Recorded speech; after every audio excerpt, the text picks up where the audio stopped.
introduce you, Kat, and I hope that you're just going to really enjoy yourself. Don't get distracted if my eyes go down or to the side. I've got a timer on here and I'm trying to just look at the chat box, so don't worry about where my eyes go.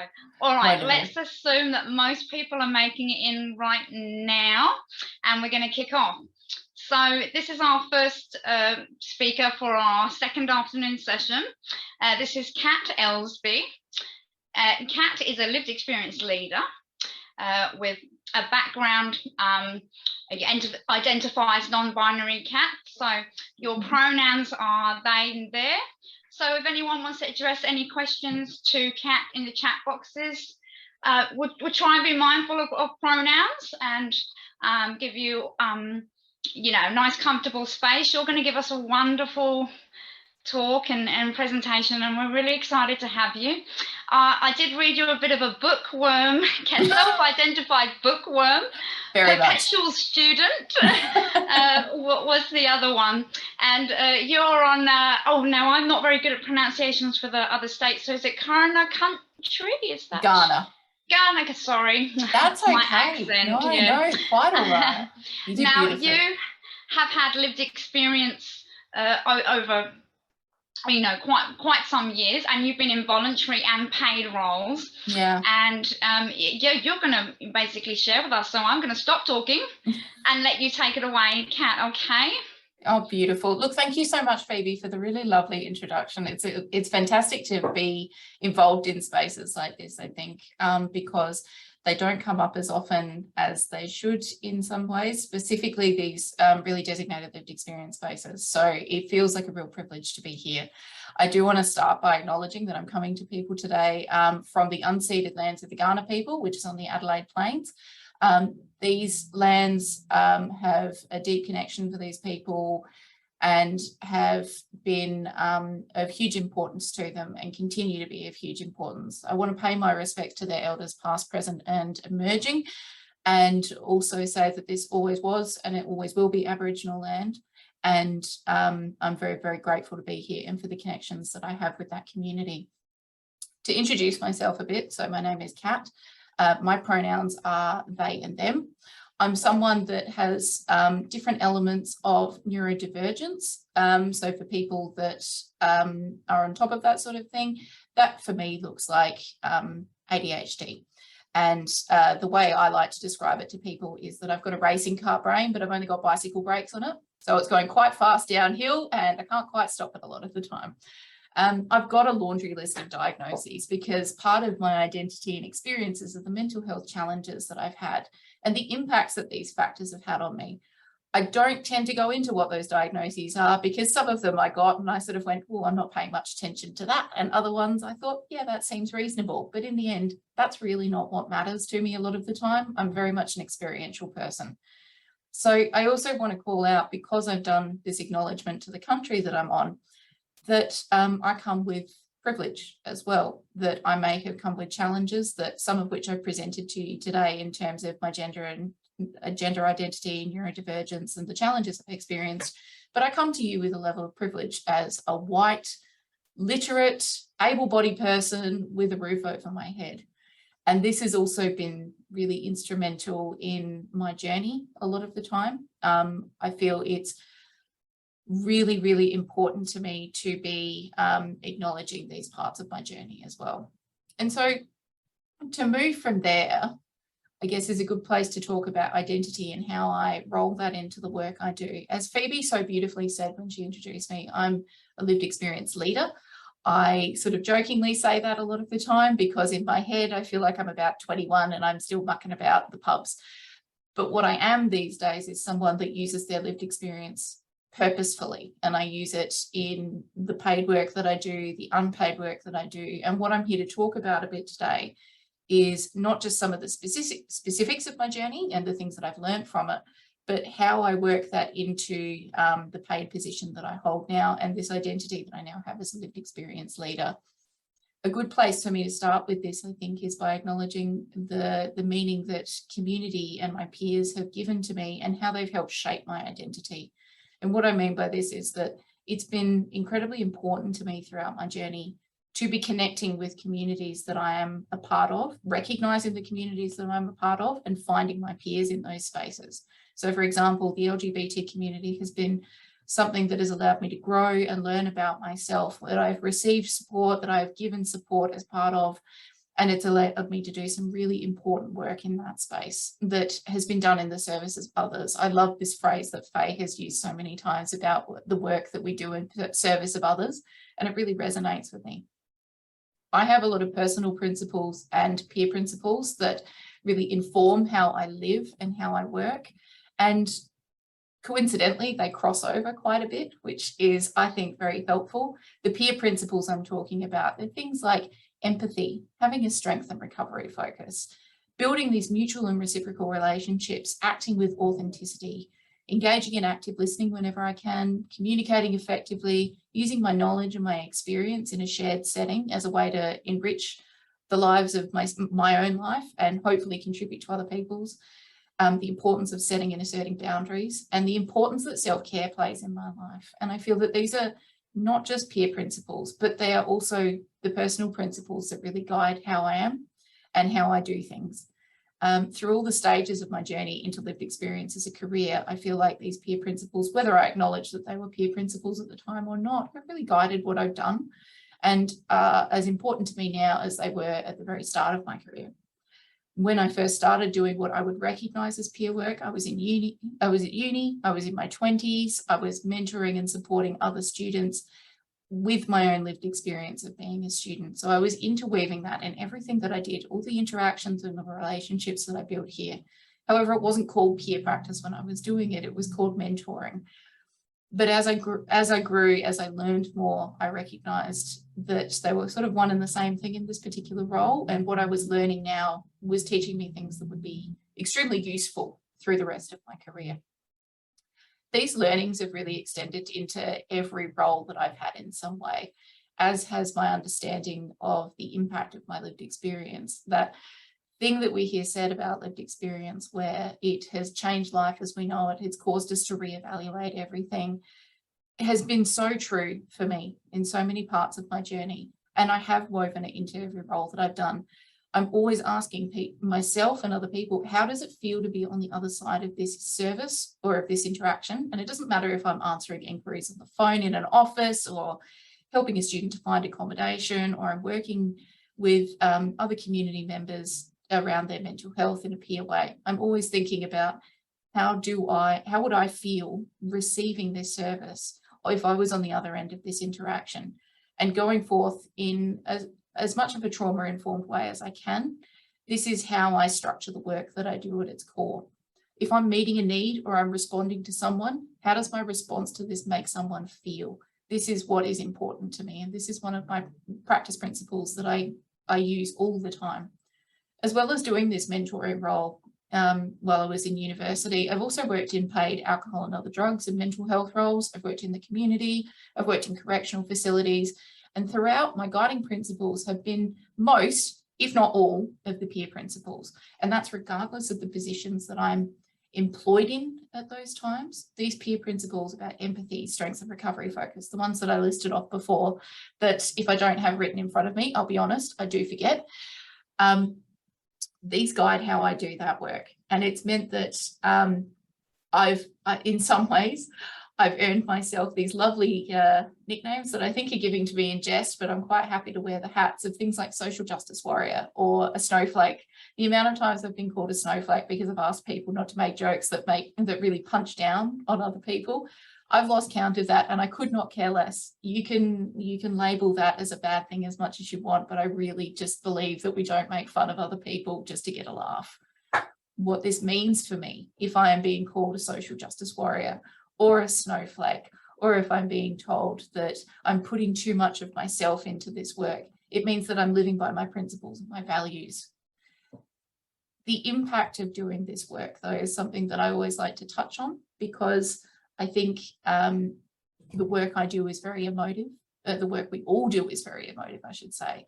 And the impact on occasions has been things like burnout. It has meant that I've retreated, and I've also denied the purpose that my lived experience has brought into my life.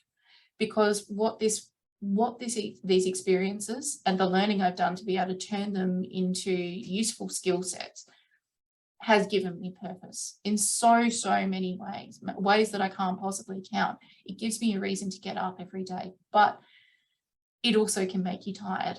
You know, the passion has always been there, but the thing I sort of remind myself sometimes is even the cheetah running around on the savannas gets tired. Everyone needs to, you know, have a big meal and have a 20-hour nap like the cheetah does.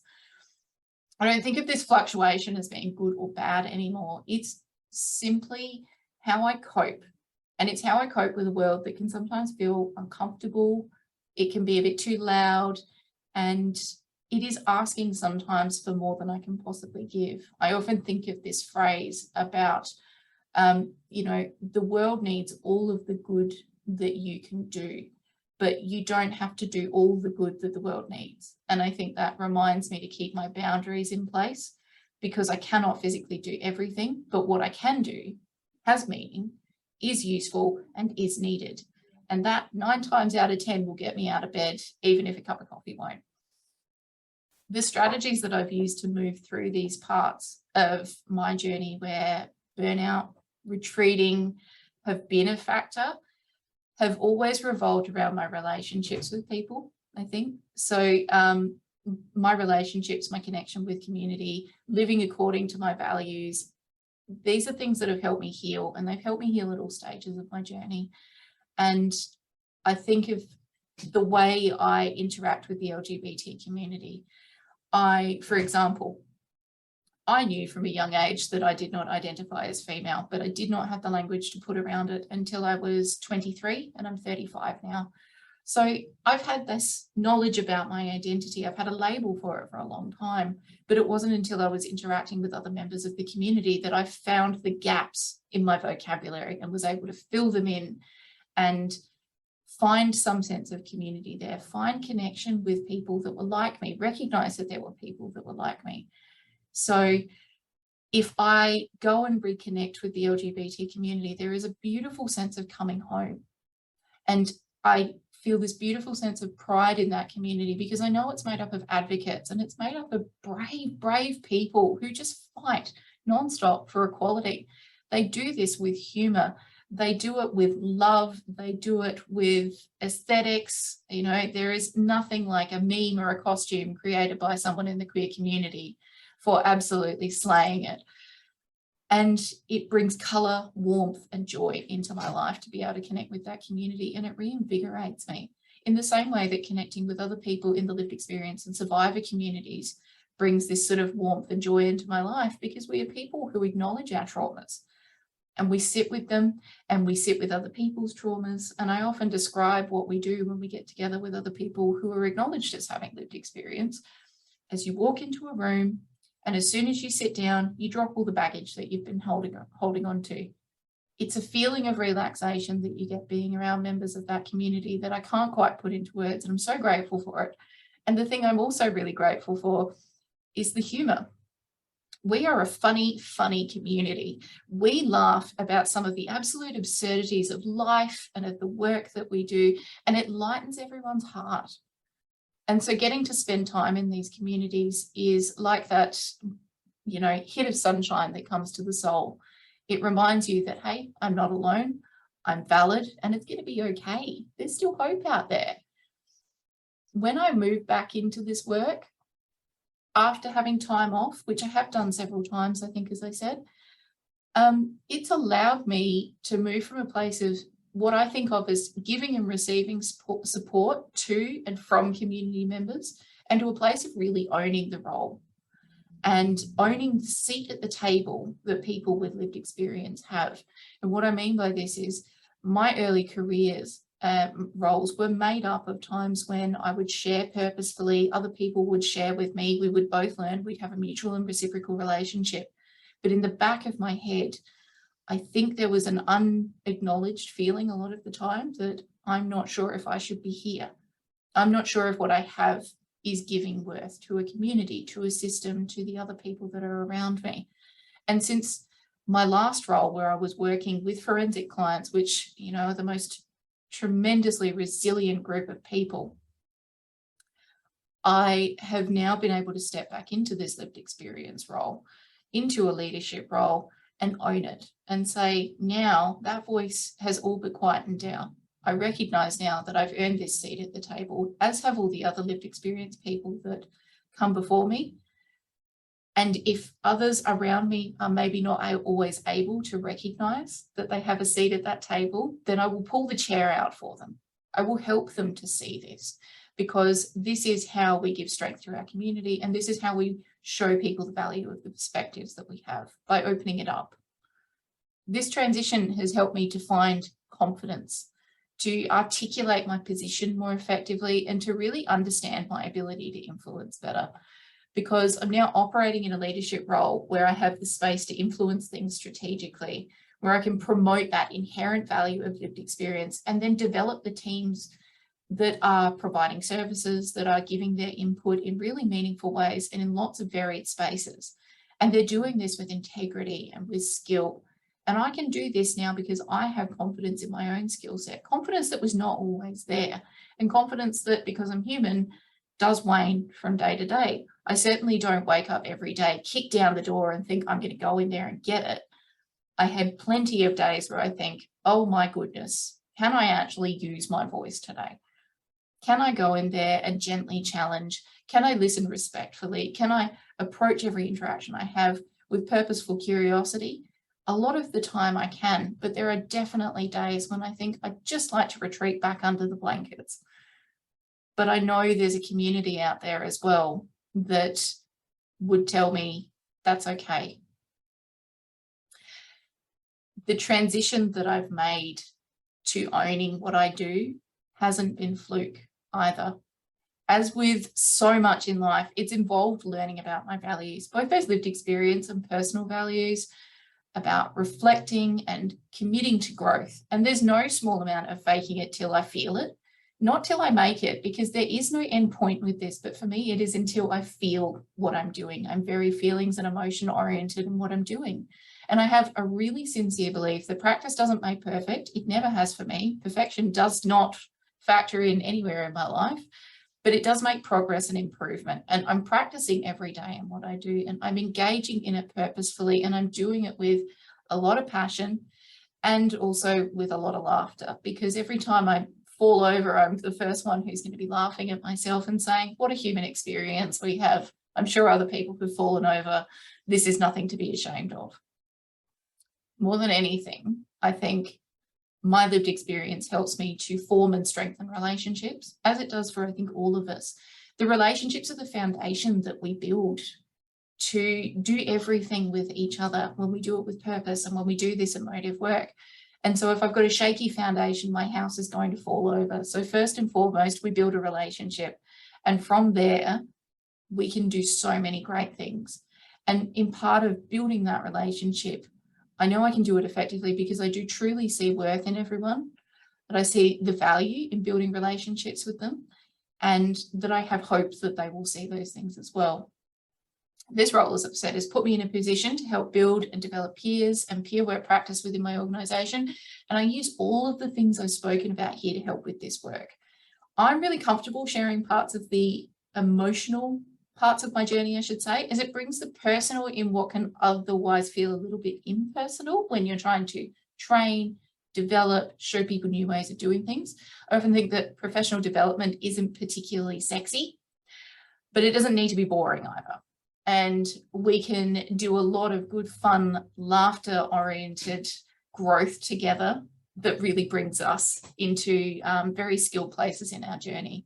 And I think that we also learn something from every interaction we have with others, and hope that there are things that everyone can take away from those interactions. Because I hope anyone that's listening to this can take something away from it.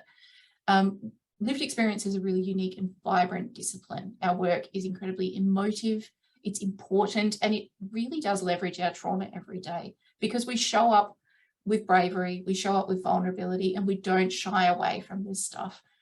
And as someone has said to me once, the personal is political in all that we do. We hold the great ability to influence, and it's not a fad. Lived experience is not like platform sneakers that go out of fashion. It's here for good. It has been here since people have started interacting with systems and services. It's deeply embedded in who we are as a community, even if it hasn't always been operationalized or incorporated into systems, it's always been here. And what I'm involved in now, sometimes even around full conversations about funding within organisations, I'm hearing from people who 10 years ago may not have felt that they could say this, but now what I'm hearing from them is they wish lived experience roles were funded more consistently and made an essential part of services. And instead of feeling frustrated with services that still aren't quite making that jump towards linking the funding to what we do, I am so grateful for the allyship that's getting shown to me, that their use of privilege and position helps us to work together.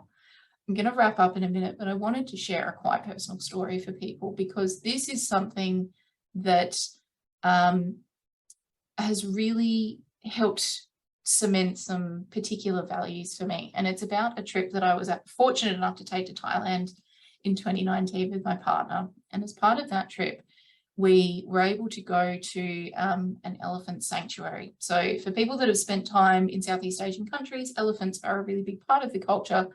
And particularly in the tourism industry, people can ride elephants. However, this can cause physical harm and emotional and developmental harm to elephants. So we went to a rescue. We wanted to see ones that were living their best life, bathing in mud, getting fed snacks, and we got to spend some time with them. And I had a moment where I reached out and I handed a banana to an elephant, and this trunk wrapped around my hand. And I had such a feeling of just gratitude in that moment that was completely unexpected, because I thought, my goodness, I'm so glad I'm here to experience this.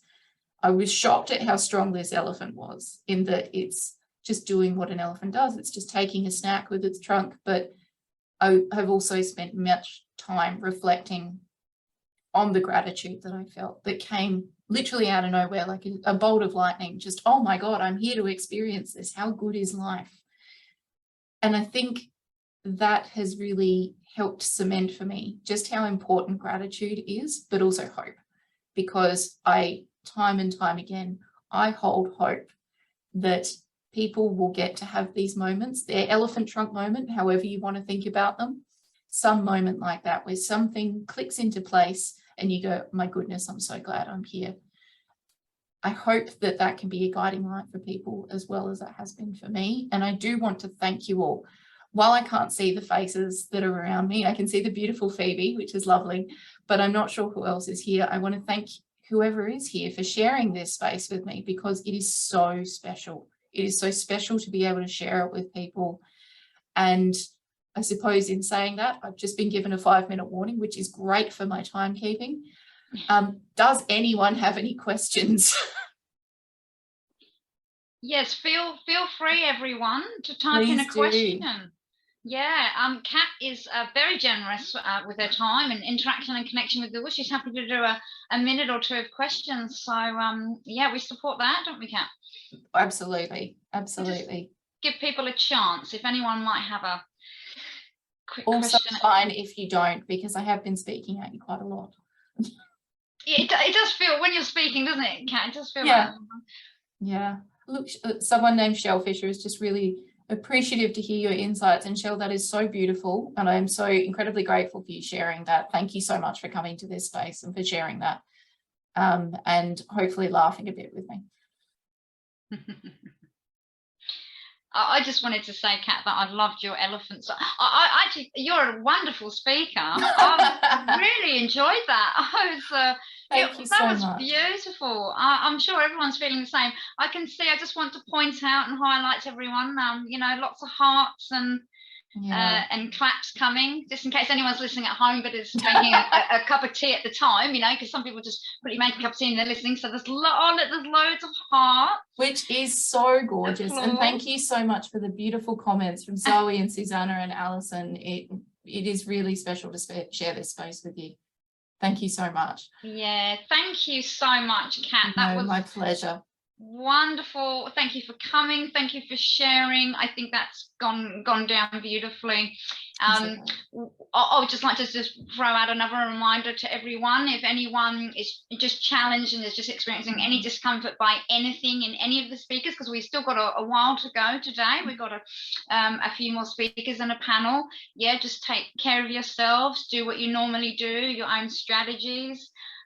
Some of us just like to wind down when we've, you know, had a presentation and just, yeah, do a bit of the breathing, speakers included. Kat and I'll be like, oh, in a minute. Oh, look, I'm going to get some chocolate after this, I promise. Yeah, well, I'm not getting time to do anything, so if I could just evoke some sympathy, but I know we're not big on sympathy in the lived experience space, but I would like some sympathy. Yeah, thank you so much, Kat. It's been beautiful. And everyone, if you do suddenly have a question for Kat, because we often do that thing where we leave somewhere and go, oh, I wished I'd asked ABC. As I said before, you can connect with all of the FFN speakers that you've heard today and connect with them on the network.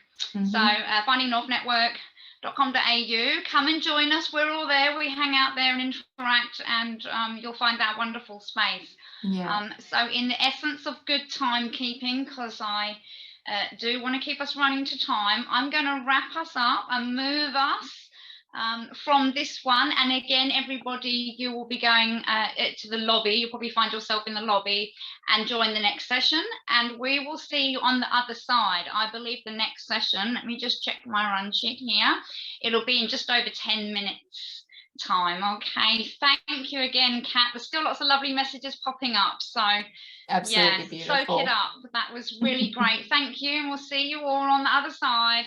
Have a wonderful time, everyone. Take care. Bye.